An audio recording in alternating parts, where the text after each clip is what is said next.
बूढ़ी मोम्बी जादू टोने में लिप्त है।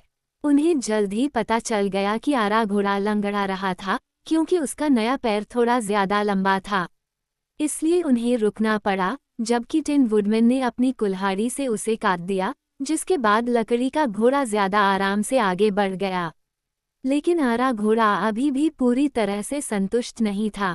ये शर्म की बात है कि मैंने अपना दूसरा पैर भी तोड़ दिया, वो गुर्राया। इसके विपरीत वोगलबर्ग ने, जो बगल में चल रहा था, मजाकिया लहजे में कहा, आपको इस दुर्घटना को सबसे भाग्यशाली मानना चाहिए, क्योंकि घोड़ा तब तक किसी काम का नहीं होता जब तक कि वह टूट न जाए।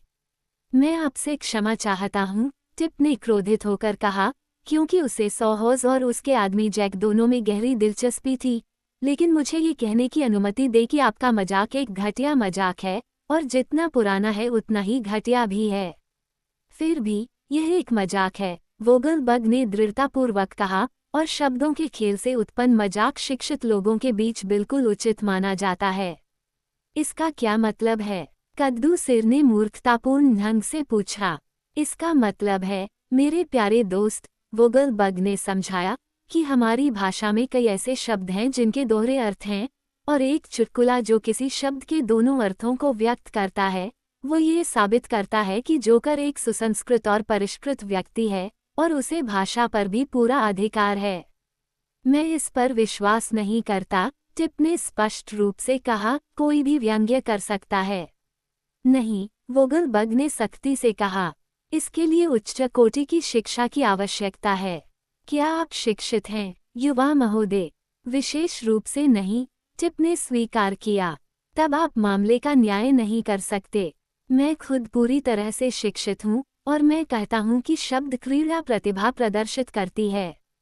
उदाहरण के लिए, अगर मैं इस आरा पर सवार होता घोड़ा, वह न केवल एक जानवर होगा बल्कि वह एक उपकरण भी बन जाएगा, क्योंकि तब वह एक घोड़ा बगी होगा। इस पर बिजुका ने एक गहरी सांस ली और टिन वुडमैन ने रुककर वोगलबर्ग को तिरस्कारपूर्वक देखा। उसी समय सॉहोज़ ने जोर से अपना उपहास उड़ाया, और कद्दू के सिर वाले ने भी अपनी मुस्कान को छिपाने के लिए अपना हाथ ऊपर उठाया, क्योंकि वह उसके चेहरे पर बनी हुई थी, इसलिए वह इसे एक भ्रूभंग में नहीं बदल सका।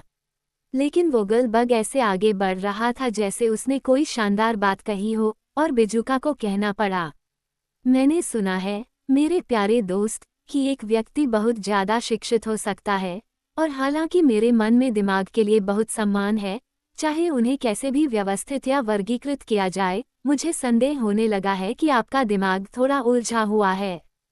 किसी भी स्थिति में, मुझे आपसे विनती करनी चाहिए कि हमारे समाज में रहते हुए अपनी उच्च शिक्षा पर लगाम लगाएं। हम बहुत खास नहीं हैं, टिन वुडमैन ने कहा, और हम बहुत दयालु हैं। लेकिन अगर आपकी श्रेष्ठ संस्कृति फिर से लीक हो जाती है। उसने वाक्य पूरा नहीं किया, लेकिन उसने अपनी चमचमाती कुल्हाड़ी को इतनी लापरवाही से घुमाया कि वोगलबर्ग भयभीत हो गया और एक सुरक्षित दूरी पर सिमट गया। अन्य लोग चुपचाप आगे बढ़ते रहे, और परम महान ने कुछ देर तक गहन विचार करने के बाद विनम्र स्वर में कहा, मैं अपने आप को संयमित करने का प्रयास करूंगा। यही तो हम उम्मीद कर सकते हैं, बिजुका ने प्रसन्नतापूर्वक उत्तर दिया, और इस प्रकार दल में अच्छा स्वभाव वापस आ जाने पर वे अपने रास्ते पर आगे बढ़ गए। जब वे दोबारा रुके ताकि टिप को आराम करने का मौका मिल सके, क्योंकि टिप ही एकमात्र ऐसा था जो थका हुआ लग रहा था, टिन वुडमैन ने घास के मैदान में कई छोटे गोल छेद देखे। ये खेत के चूहों का गांव होगा, उसने बिजुका से कहा। मुझे आश्चर्य है कि क्या मेरी पुरानी दोस्त चूहों की रानी इस मोहल्ले में है। अगर वह है, तो वह हमारे लिए बहुत उपयोगी हो सकती है, बिजुका ने उत्तर दिया, जो अचानक विचार से प्रभावित था। देखो, क्या तुम उसे बुला सकते हो, मेरे प्यारे निक? इसलिए टिन वुडमैन ने अपनी गर्दन के चारों ओर लटकी हुई चांदी की सीटी पर एक तीखी आवाज फूंकी, और कुछ ही देर में एक छोटा भूरा चूहा पास के छेद से निकला और निडरता से उनकी ओर बढ़ा। क्योंकि टिन वुडमैन ने एक बार उसकी जान बचाई थी, और खेत के चूहों की रानी जानती थी कि उस पर भरोसा किया जा सकता है। शुभ दिन, महाराज, निक ने चूहे को विनम्रतापूर्वक संबोधित करते हुए कहा, मुझे विश्वास है कि आप अच्छे स्वास्थ्य का आनंद ले रहे होंगे। धन्यवाद, मैं बिल्कुल ठीक हूँ, रानी ने विनम्रता से उत्तर दिया और उठकर बैठ गई और अपने सिर पर छोटा सा सुनहरा मुकुट दिखाया। क्या मैं अपने पुराने दोस्तों की मदद के लिए कुछ कर सकती हूँ? आप ऐसा कर सकते हैं, बिजुका ने उत्सुकता से उत्तर दिया। मैं आपसे विनती करता हूँ कि आप अपने 1 दर्जन लोगों को अपने साथ एमरल्ड सिटी ले जाएं। क्या वे किसी तरह से घायल होंगे? रानी ने संदेह से पूछा। मुझे नहीं लगता, बिजुका ने जवाब दिया। मैं उन्हें अपने शरीर में भरे भूसे में छिपाकर ले जाऊंगा, और जब मैं अपनी जैकेट के बटन खोलकर उन्हें संकेत दूंगा, तो उन्हें बस बाहर भागना होगा और जितनी जल्दी हो सके घर भागना होगा। ऐसा करके वे मुझे मेरा सिंहासन वापस पाने में मदद करेंगे, जिसे विद्रोह की सेना ने मुझसे छीन लिया है। ऐसी स्थिति में, रानी ने कहा, मैं आपके अनुरोध को अस्वीकार नहीं करूंगी। जब भी आप तैयार हों, मैं अपनी 12 सबसे बुद्धिमान प्रजा को बुलाऊंगी। मैं अब तैयार हूँ, बिजुका ने जवाब दिया। फिर वह जमीन पर लेट गया और अपनी जैकेट के बटन खोल दिए, जिससे उसमें भरा हुआ भूसा बाहर आ गया। रानी ने हल्की सी मधुर आवाज में कहा, और क्षण भर में 1 दर्जन सुंदर खेत चूहे अपने बिलों से बाहर निकल आए और अपने शासक के सामने खड़े होकर उसके आदेश की प्रतीक्षा करने लगे। रानी ने उनसे जो कुछ कहा, वह हमारे यात्रियों में से कोई भी नहीं समझ सका, क्योंकि वह चूहों की भाषा में था, लेकिन मैदानी चूहों ने बिना किसी हिचकिचाहट के उसकी बात मान ली। वे बिना किसी हिचकिचाहट के एक के बाद एक बिजुका के पास दौड़े और उसके सीने के भूसे में छिप गए। जब सभी 12 चूहे इस प्रकार छिप गए, तो बिजुका ने अपनी जैकेट को सुरक्षित रूप से बटन लगाया और फिर उठकर रानी को उनकी दयालुता के लिए धन्यवाद दिया। एक और काम जो आप हमारी सेवा के लिए कर सकते हैं, टिन वुडमैन ने सुझाव दिया, और वह ये है कि आगे चलें और हमें एमरल्ड सिटी का रास्ता दिखाएं। क्योंकि कोई दुश्मन स्पष्ट रूप से हमें वहां पहुंचने से रोकने की कोशिश कर रहा है। मैं खुशी खुशी ऐसा करूंगी, रानी ने जवाब दिया। क्या आप तैयार हैं? टिन वुडमैन ने टिप की ओर देखा।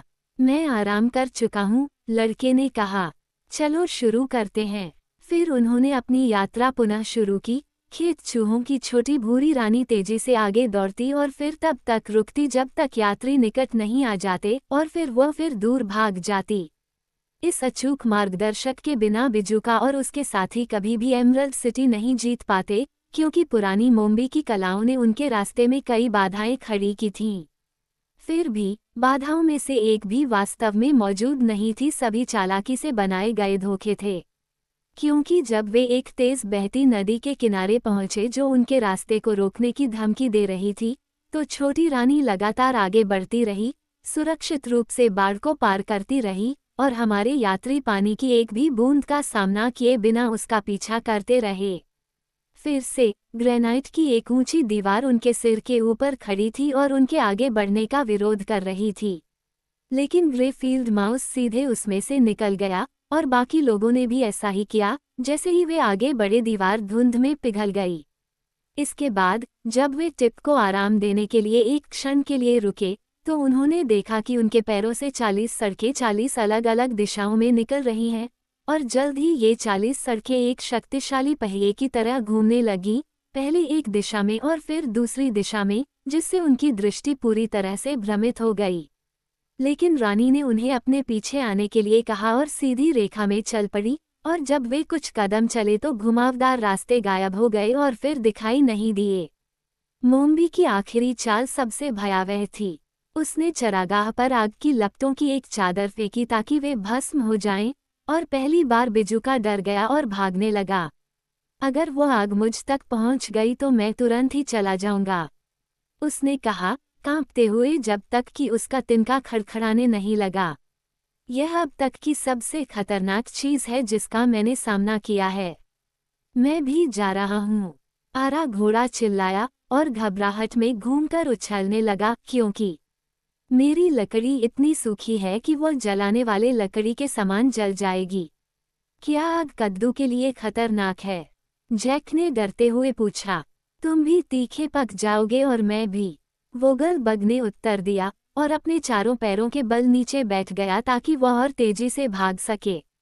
लेकिन टिन वुडमैन को आग का कोई डर नहीं था, इसलिए उसने कुछ समझदारी भरे शब्दों से भगदड़ को टाल दिया। खेत की चूहे को देखो, वह चिल्लाया। आग उसे जरा भी नहीं जलाती। असल में यह आग है ही नहीं, बल्कि सिर्फ एक धोखा है।